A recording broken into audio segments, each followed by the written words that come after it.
Bismillahirrahmanirrahim. Assalamu alaikum wa rahmatullahi wa barakatuh. Good evening, dear viewers, ladies and gentlemen. Hello and welcome. Dr. Mohammed AlSheef, your host of Elixir of Life, is kicking off another inspiring and informative episode with our distinguished guest, aiming to explore new frontiers and to bring you most up-to-date information related to health. Our program is filled with many inventive and stimulating segments. Most importantly, our episode theme, recent advances in colorectal diseases and colorectal surgery. Stay tuned for a special episode. Don't go away.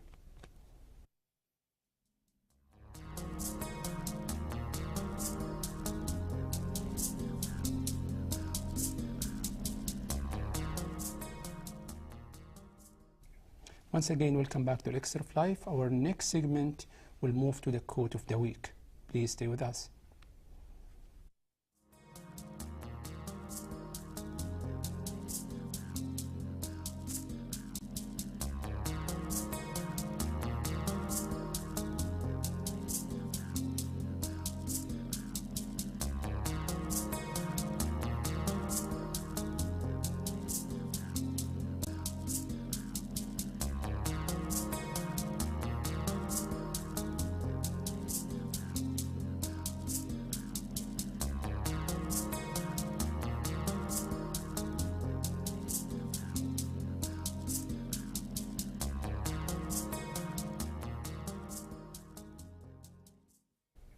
Once again, welcome back to Elixir of Life. Our next segment will be medical news.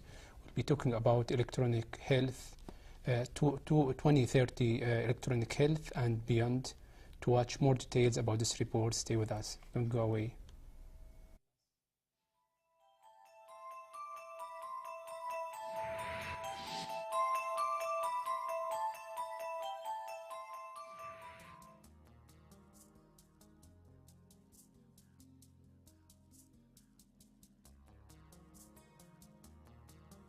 Fawaz Al-Sheri, Head of Clinical Application in King Abdullah Medical Complex, Ministry of Health Hospital in Jeddah. We got the HIMSS Stage 6 award today, and this award, the MRAM award, which stands for Electronic Medical Record Adoption Model, is for adaptation of the electronic medical record. We have in King Abdullah Medical Complex almost 70% the electronic procedures for clinical system. We got this award 2 months ago, and today we celebrate this award in this event. The need for technology in hospitals is to raise the safety and reliability and efficiency of the procedure in the hospitals. We aim to have to reach stage 7 award. Hopefully we'll reach that in 1 year, hopefully. To reach that goal is to have all medical records to be electronic. No, there will be a minimum papers in the clinical service or the patient service. We want to use the technology to enhance our services, and technology have enhanced our services a lot, and we see the results, and we can compare the hospital before implementing the system and after implementing the system. Mr. Fawaz, thank you so much for your time. And the last thing you'd like to mention? I would like to thank you, and I would like to thank the organizer of this event, and thank you.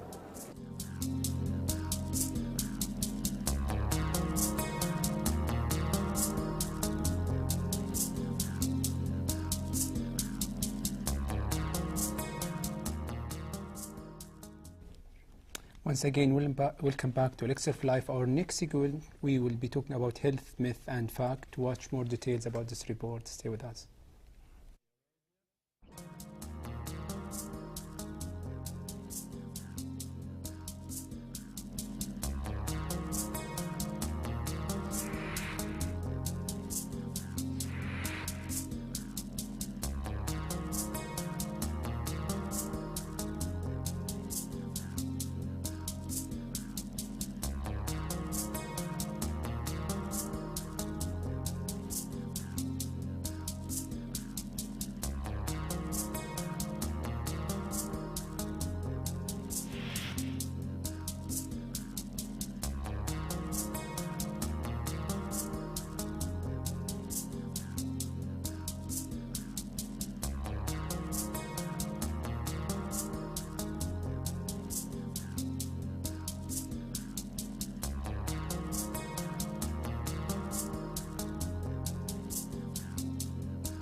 Welcome back to Elixir of Life. Now we are coming to the most important segment of our program.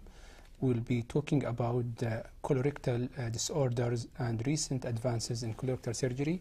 Colorectal disorders are extremely common, and we'll be talking particularly about colon cancer and colorectal surgery, which is a subspecialty of general surgery. It's my intense pleasure and honor to welcome my distinguished guest, Dr. Yousef Alabdulkarim. He's a consultant surgical oncology, head of section of colorectal surgery at King Fahd Medical City, and he's a member, active member of the Saudi International Colorectal Disease Forum. Welcome, Dr. Yousef. Thank you very much. It's a pleasure of mine.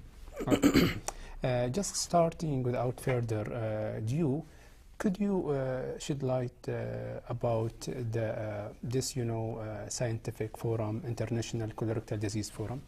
So, yes, Bismillah ar-Rahman ar-Rahim. Yeah, this forum comes as actually a continuation of the effort that's provided nationwide in the understanding and fighting more the diseases of the colorectal, particularly the lethal ones, especially the cancer effort. And as you know, a few weeks ago, the month of awareness for colorectal diseases was actually celebrated in the kingdom like the other countries outside. And this is just a continuation. It's a chance for all the colorectal surgeons and experts and the colleagues from the other specialties who have contribution in colorectal to meet and gather and study and discuss all the advances and to understand more how to deal with the colorectal diseases and fight it better.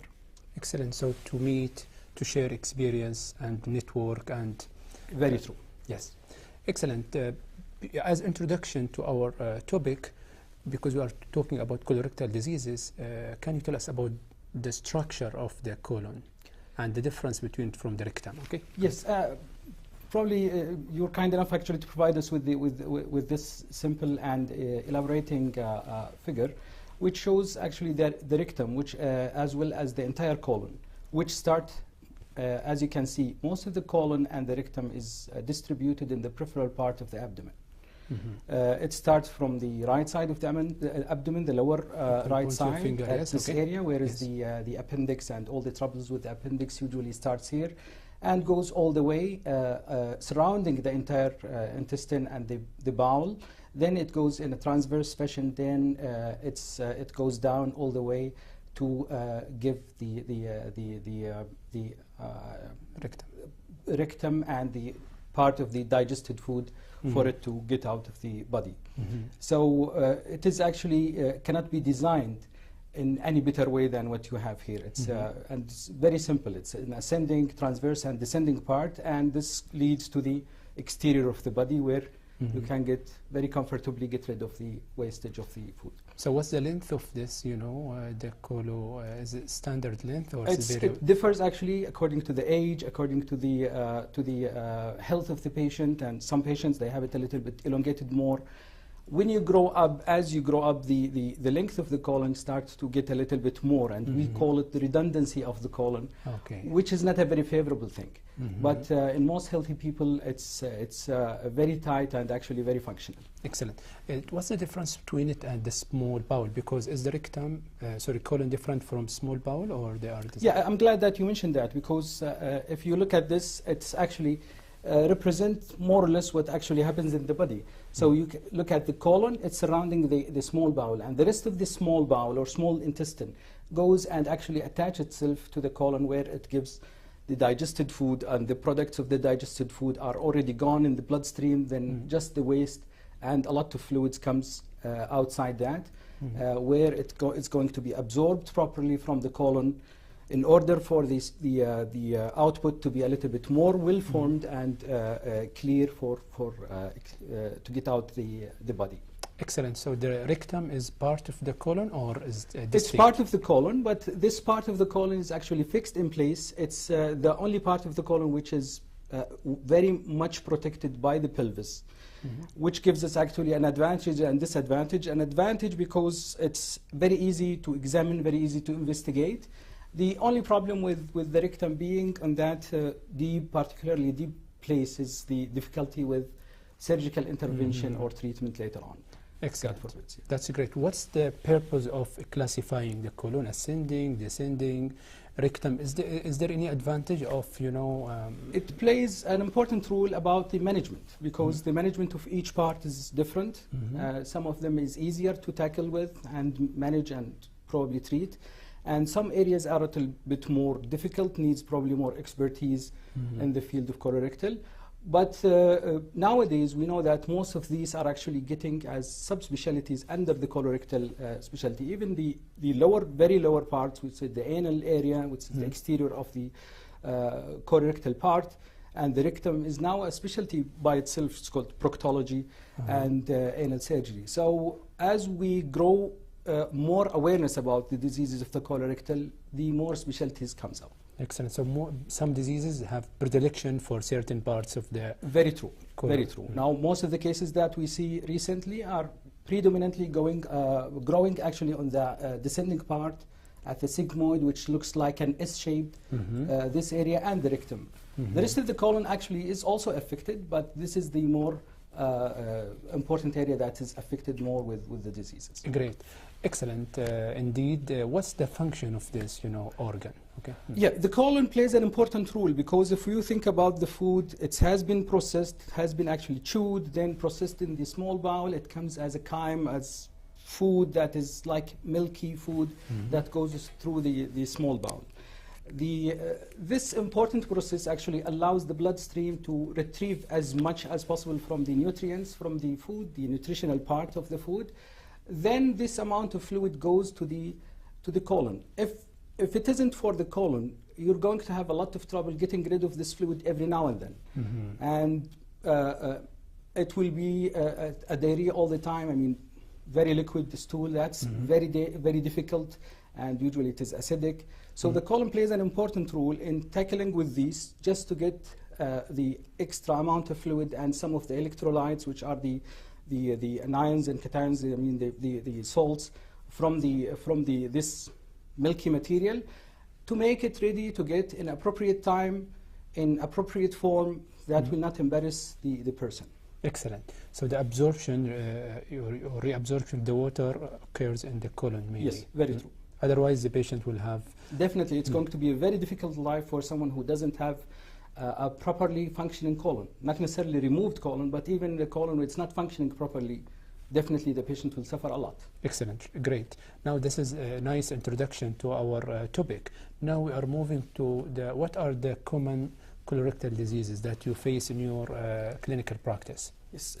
Luckily, the most common diseases that we see are actually, or anyone sees in the general surgery setting, is the benign ones. Benign ones are very common. Less serious, okay. Yes, and it's very rare that someone during his entire life that he didn't have any kind of a benign condition, at least a pain or sometimes, difficulty or constipation or something like that. But the most serious one that probably goes with our tertiary centers is the cancer of the colon or the rectum, which is, unfortunately, it's not that small in amount, and they are growing also with time, with increasing population and growing awareness of the disease and investigation. We're seeing more and more patients with this condition. Excellent. So luckily the more serious is less common, but yes, the benign diseases are more common, like irritable bowel syndrome. Yes. So what are the symptoms of, let's say, colorectal diseases in general?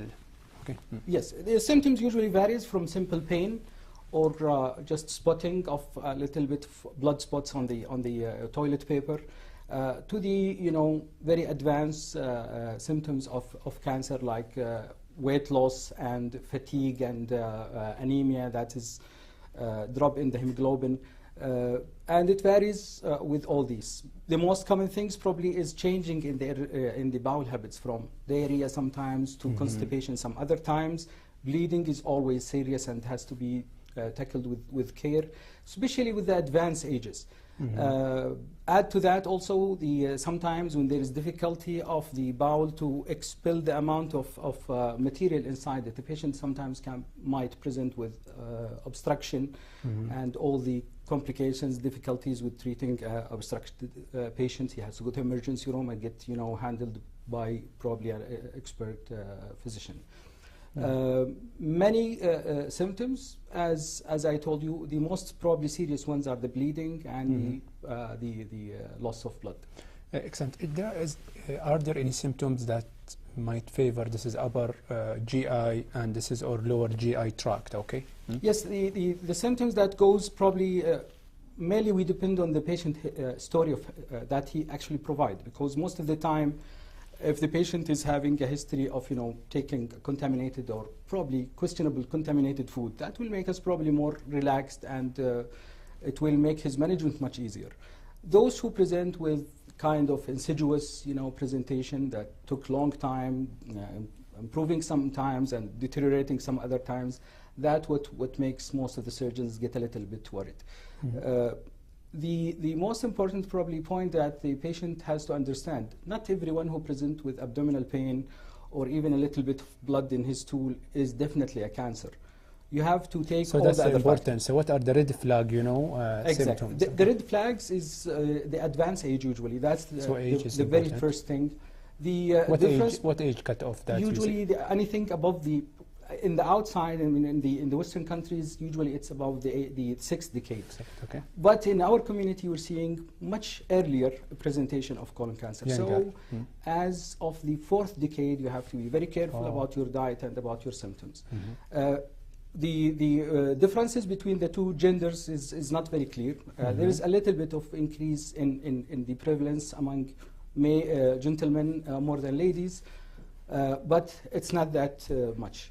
The other thing is one of the red flags that the one has to always keep in mind, if you're having some minor complaints like change in bowel habits that goes for a long time, especially if it's associated with fatigability and feeling of weakness, that's usually is a red flag.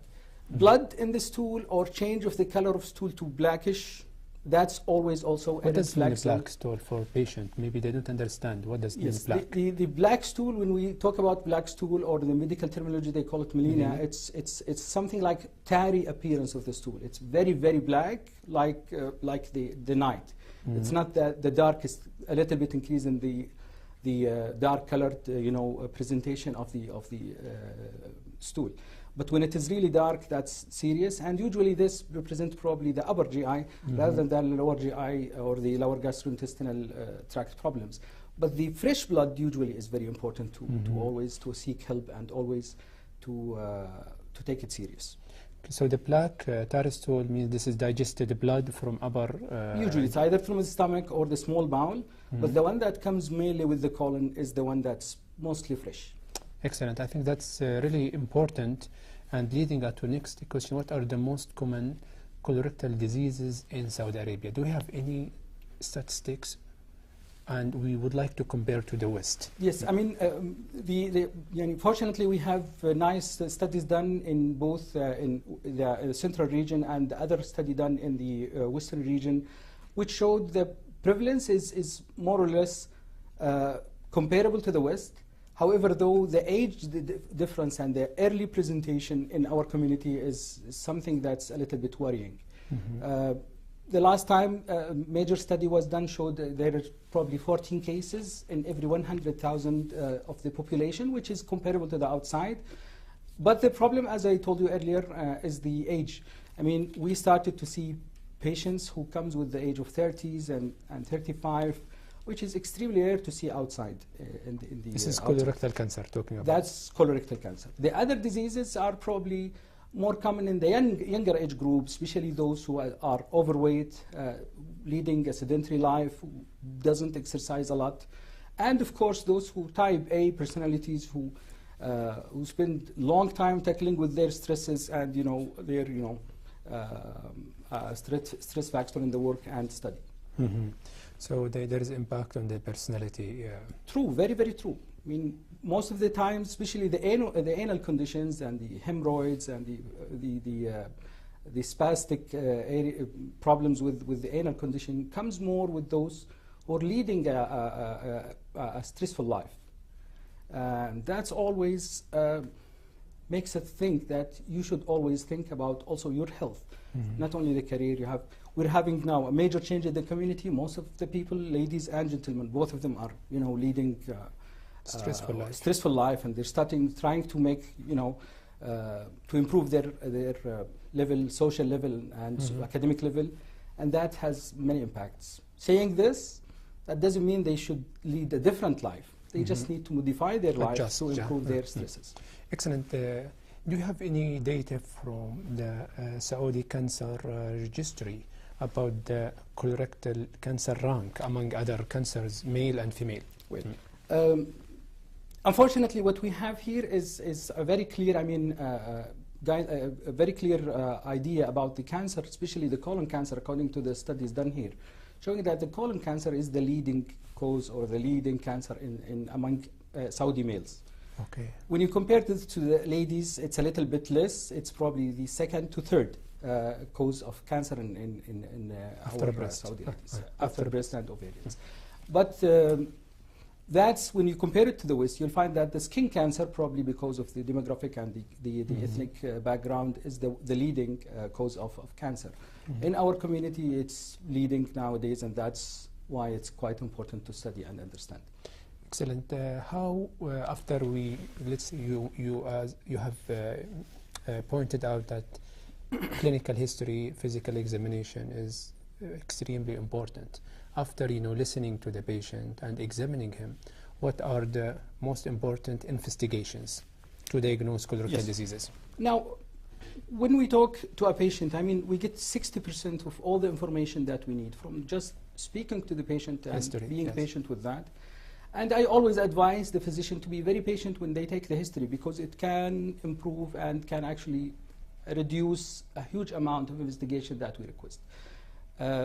After we do the careful history taking and the examination of the patient, most of the time we start with the standard kind of investigation, like studying the blood and seeing how strong is the hemoglobin and how high is the hemoglobin, studying the renal function, and trying to see also there are some markers on the blood that shows whether there are tumor cells or not, and we study these also, and we request them in the beginning just to take it as a baseline. Add to this, if the patient, of course, most of the patients, they don't come because it's an advanced age, they don't come without a past medical history like diabetes, hypertension, other condition. All these has to be also studies from the beginning according to individual cases. Then we go for the elaborate radiological assessment to make sure what kind of disease we're dealing with. And invariably, we end up doing actual visualization of the disease. As you see from here, the colon is very accessible organ. So if you go, it's very easy to go with the colonoscopy and endoscopy, and usually it's introduced from the anal region. That can also study the entire colon all the way to the cecum, which is the beginning.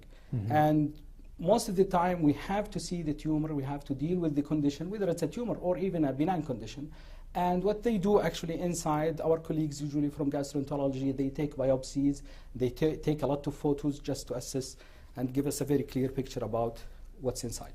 So this is what you mentioned is endoscopy, lower GI endoscopy is colonoscopy and sigmoidoscopy. What's the difference between them? Because it's the length actually and the expertise, because sigmoidoscopy is something that can be done probably with most of the surgeons. They do it. Colonoscopy is a little bit more advanced, it requires more expertise, and usually is done by someone who does it routinely every day.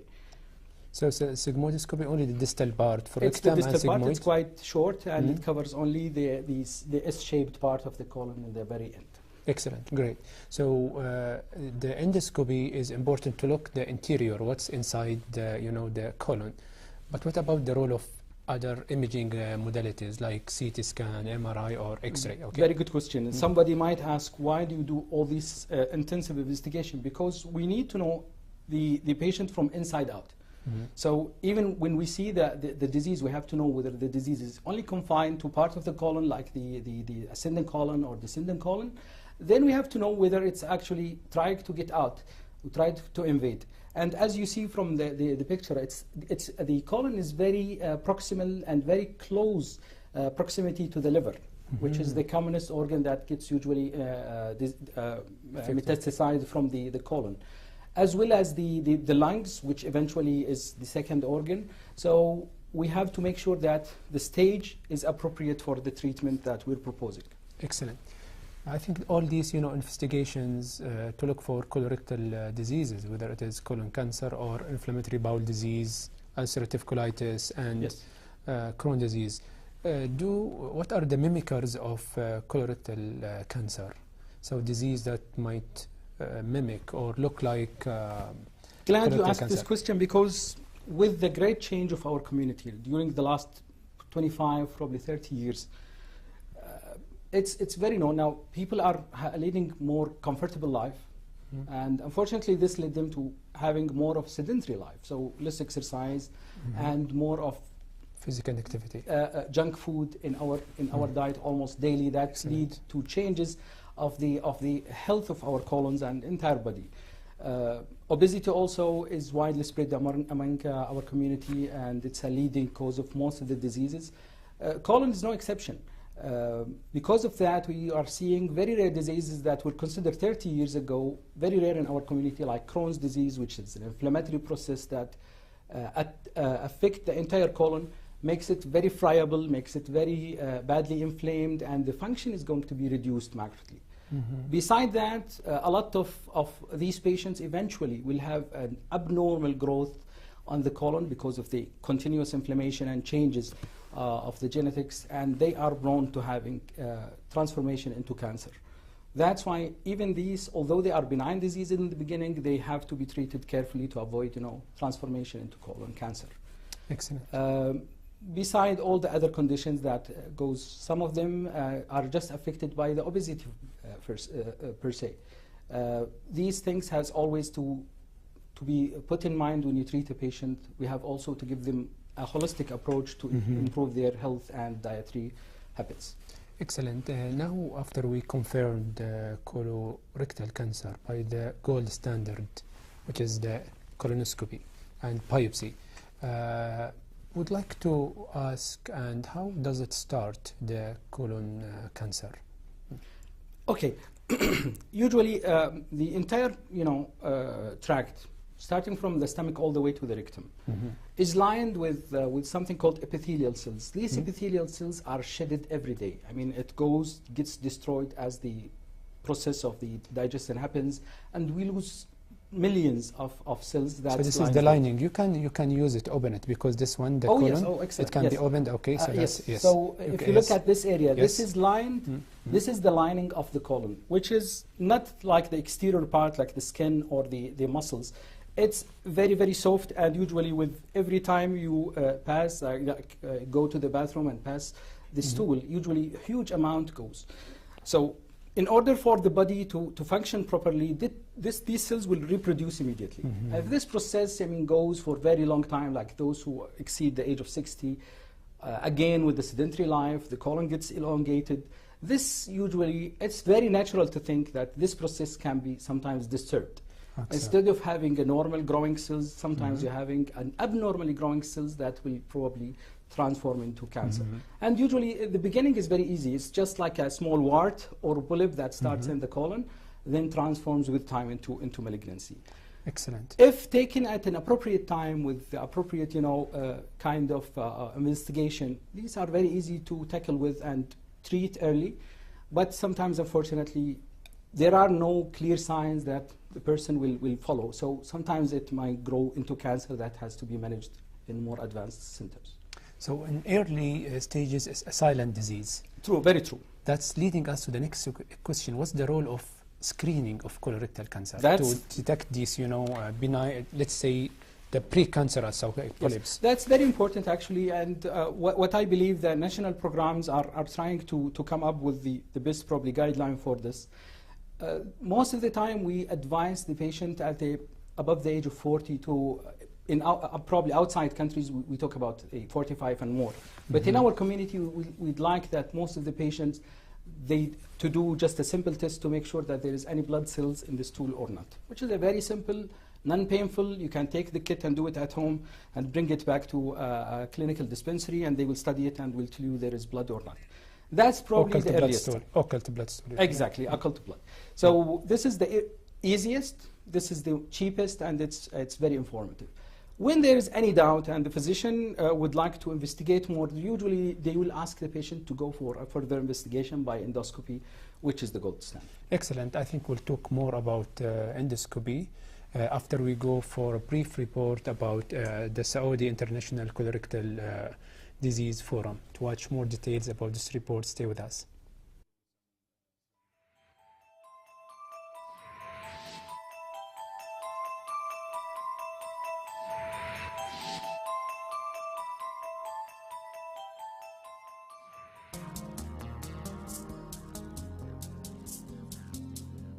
Here is with me His Excellency Dr. Qasim bin Uthman Al-Qasabi, the General Supervisor at King Faisal Specialist Hospital.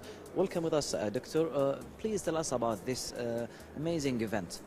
Well, today we are attending the 17th Forum for the Colorectal Surgery. It's been organized by the Division of Colorectal Surgery in King Faisal Specialist Hospital and the Colorectal Association in Saudi Arabia. And this is an annual event where the update being discussed and all recent advances regarding colorectal diseases in general and in particular about cancer colon. A recent statistic showed that cancer colon has become #1 affecting Saudi men according to the oncology statistic and affecting the ladies to be #3 in ladies. And that means there is an increased diagnosis of this patient. And luckily, the recent advances in diagnosing and treatment this patient has improved some indicators. For example, the 5-year survival rate for colon cancer, it was 38% in 2000, and the statistic shows now in 2014 it is 79%. So that's good improvement, definitely a good indicator of the improvement in the health education of the people in general and the improvement in the diagnosis and treatment of this disease provided by the medical institution all over the kingdom.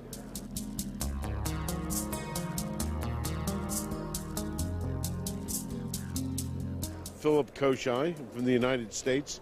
I'm also the president of the International Society of University Colon and Rectal Surgeons. It is such an honor, Doctor. What can you tell me about this conference? This is one of the most fantastic conferences that I've ever attended on an international level. The Saudis and the King Faisal Hospital have put together a world-class symposium on the science of colon and rectal surgery as it exists today. They have presented us with their results, which are excellent, on a par with any country in the world.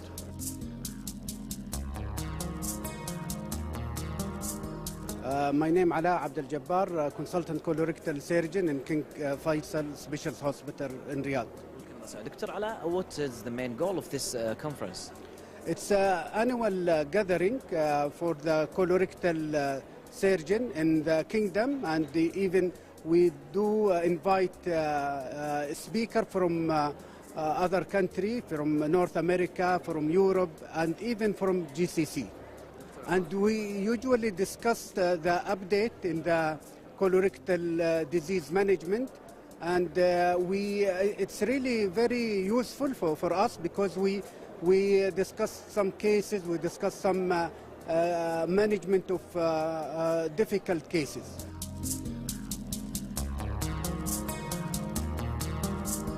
Here is with me Professor Nasser Al-Sani. Professor, what can you tell me about this conference? This conference was organized in order to educate the medical community about colorectal diseases and bring to them the latest developments and innovations in this field. Hopefully this, in the end, will raise the standard of care delivered to the Saudi patient and the citizens and the residents of Saudi Arabia.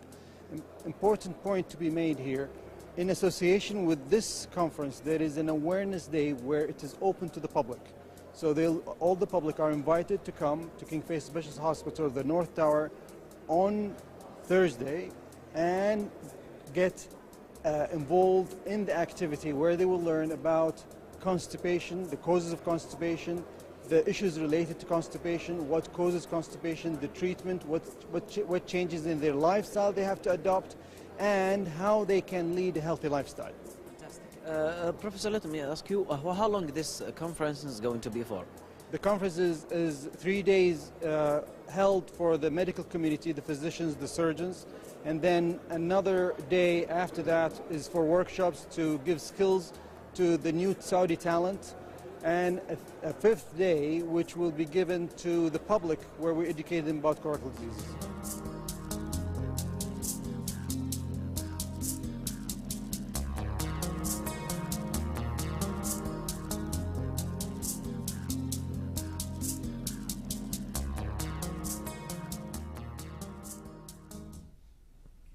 Once again, welcome back to Elixir of Life, and now back to welcome our distinguished guest, Dr. Yousef Alabdulkarim. We're talking about colorectal diseases and recent advances in colorectal surgery. Been talking about the screening for colorectal disease, and you started by the occult blood in the stool, and next you want to talk about the colonoscopy. Yes, very glad to. The issue is, as we mentioned earlier in the first session, that the symptoms will dictate probably sometimes that we go directly to endoscopy. And endoscopy, I don't want people to get a little bit panic when they see that this huge bar is going to go in the colon and it might injure. You have to understand that there's a major advance and it's improving so much over the last few decades. It's very simple, and the patient even doesn't need to be admitted for that. It can be done with expert people in a very short time.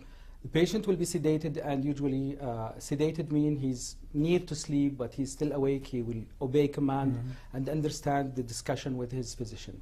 Then they will put the scope, which is a very flexible one, that doesn't usually cause any injuries if done in appropriate or expert center.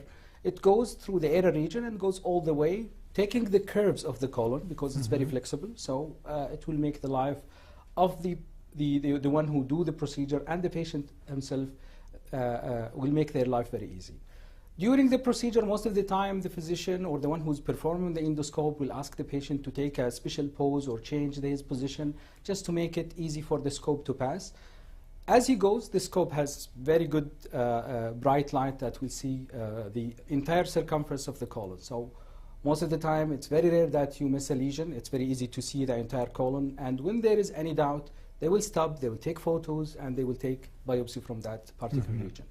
So this has to be done with colon, appropriate colon preparation? Yeah, they usually ask the patient ahead of time to take a special kind of sachet or some sort of laxative that will clean the colon. It differs from one hospital to another, but the purpose is always the same. It differs about what time to take it and the amount taking it. As I said, the purpose is to make the colon as clean as possible. We cannot make it completely 100% clean, but we need it at least to be clean enough to visualize. And whenever there is any problem or an area that still looks a little bit dirty, they usually wash it as they go. So just to avoid cancellation, the patient should follow the instructions, okay, for diet and laxative. Very much, yes, very true. The patient has always to understand that the whole idea of giving these instructions just to help them. It will make their life easier and will make the procedure probably easier. If they don't follow the instructions, or they probably get a little bit worried about whether I should take all this amount of fluid, remember that these people are very expert and they only mean good for you. There is no harm intended ever.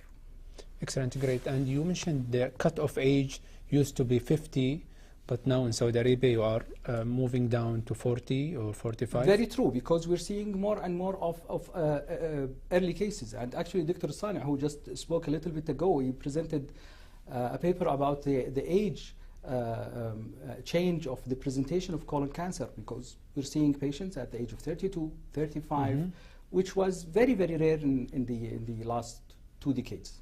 So that's why, was it translated in the guidelines, these recommendations, national guideline or a clinical practice guideline? The national guidelines still stick with the fourth decade, which is very reasonable because we have to take all the factors that's in consideration. Part of it is the accessibility, the economical demand on that.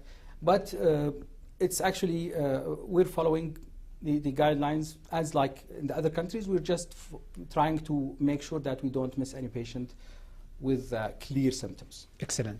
That's important. If the patient have family history of cancer, brother or father or mother at young age, so will it change the screening age? Yeah, definitely. I mean, luckily the amount of genetically determined, when we say genetically determined or hereditary kind of cancer, fortunately up till now it's much less than 30%, which is between 10 to 30%. So when we have someone, a member of the family with the colon cancer, we definitely have to treat him a little bit special. We have to gather all the first degree relatives, i.e. father, mother, and the siblings, of course, eventually the offspring, and we have to study them earlier a little bit. Probably we'll skip all the hassle of the history and physical, and we probably will schedule them all into doing a colonoscopy at certain age of their life. So because is it that's bringing us, is the colon cancer is hereditary or there are other, familial forms like? Yes. Fortunately, there is certain, most of the cases that we see is actually sporadic, i.e. they come out of the blue, they just present. Sure. But these probably 10 to 30% of the patients, especially when they are also relatives, they get married and they give also offspring who are concentrated with the genetic factors, they actually need to be investigated, and we need to make sure that they don't have the disease. Of these 10 to 30%, not all of them actually will have the disease, but most of them, we will discover them early, and we'll keep screening them as what we like to call it active surveillance. Active surveillance. So whenever there is any doubt, we're going to interfere and actually do biopsy or even surgical intervention. Excellent. Let's say we have done colonoscopy and normal. So is it the whole story, or we need to be repeated at? That's a very good thing. Actually, we need to reassure the patient and tell them that you're doing fine. We have to tell him or her that you have to lead a more active life. You have to make sure that your dietary habits are in the appropriate thing. But we need also to keep doing this for you for a couple of years. And we have also to do it more frequent, especially if he or she start to have the symptoms that's a little bit worrying or red flagging. But otherwise, if it is like a patient after 50, if it is normal, after 10 years we repeat, that is it still? It's about 5 years. 5 years. Also an interview every now and then. Excellent, great. So this is all what we call screening, is a kind of secondary prevention, discovering of the disease at early stage, as you mentioned, polyp, okay, or pre-cancer stage. Yeah. What are the, let's say, primary preventive measures to prevent colon cancer at all? Okay. Okay, we're talking about a very delicate topic here, because the prevention is a wide thing. I mean, it ranges from simple habits that we can actually do. Quit smoking if you are a smoker. Smoker can cause colon cancer? Yes, it's actually very much associated with high prevalence of colon cancer in societies. Luckily, we don't have alcohol consumption. However, though, we advise that you have always to be to avoid alcohol consumption. The worst thing is actually that's probably very much spread in our community is the sedentary life and the overweight. And these things has to be tackled early. Just taking a very simple regimen of exercise every day, even it's very small or short in duration or an activity, is very important to improve the likelihood or to decrease the likelihood of getting any kind of cancer. And I'm not talking about cancer of the colon only. I'm talking about pancreas, I'm talking about breast, lung, and everything. And of course, changing the dietary habits, increasing the high fiber diet, incorporating it in your daily life, reducing the amount of carbohydrates and sugars in the diet is very, very important. And this has been associated actually with studies show that it actually improves the the prevention and improvement of health of the colon. And fruits and vegetables? Fruits and vegetables, if it's up to me, I would make it mandatory for everyone to take at least a serving of fruit and vegetables every day. But also it depends on your preference, because people, they come from different background, different cultures. But high fiber diet, the good thing about it's usually a cheap one, and it's very accessible, and you can replace white bread into brown bread, and that's very easily. Excellent. So it's not a demanding economically or even physically. Excellent. Now the primary preventive measures you mentioned, diet, exercise, quitting smoking and alcohol. And what about constipation? Is constipation a cause of cancer or a consequence of, colon cancer? It goes both ways, actually. It's like sometimes like a vicious circle. They go, the constipation will make more redundancy of the colon. They will make the likelihood of, errors in the healing of the epithelial system more possible. Plus, it will hide most of the time the underlying disease. If the patient is constipated, most of the time probably he will grow, he will have a growth that will not know about it till probably late. So fighting constipation is important, and being aware that a person has a constipation is something very important. I mean, most of the people will take it very lightly because it's during the working hours, or he spent long time without going to the bathroom. This has to be changed. The awareness of the early signs are important. So what's the reason for that constipation is a cause of cancer? Okay, is it the toxins, materials in the stool? Proposed. These are theories that has been proposed actually. The increase of the length of the colon because of the constipation, more toxins will accumulate more in the colon, or this has been actually proposed.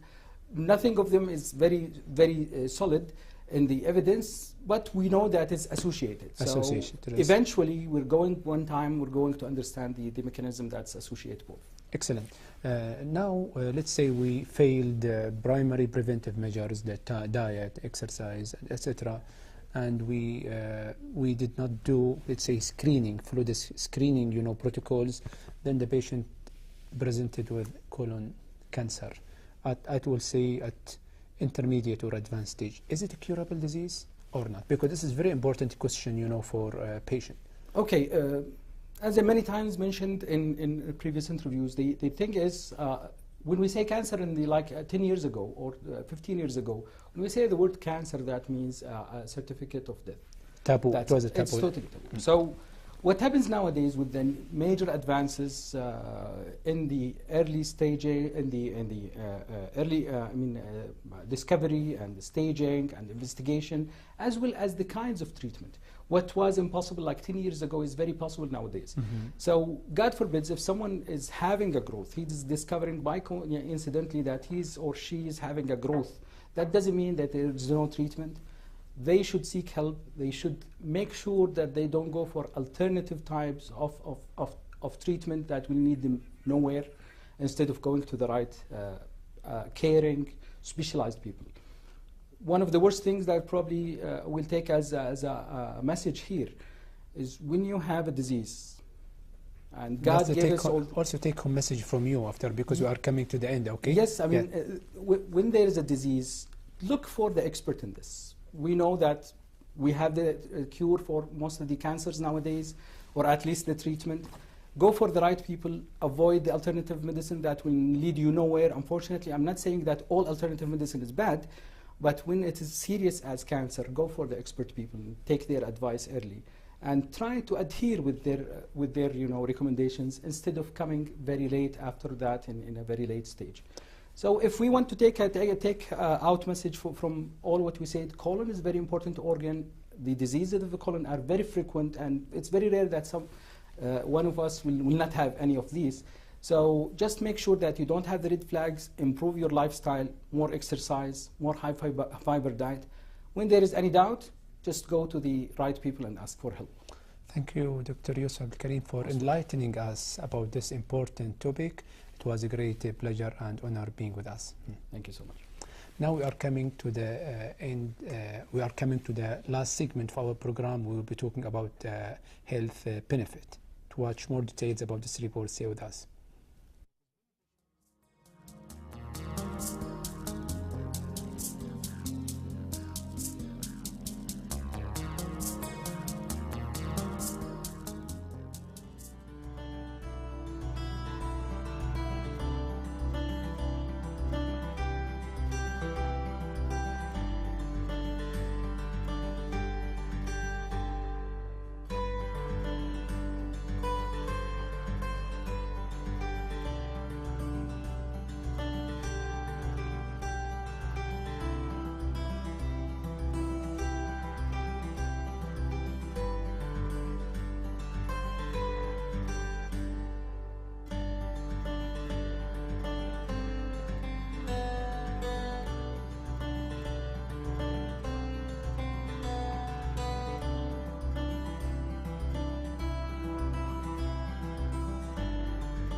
Once again, welcome back to our program Elixir of Life. Now we are coming to the end of our program.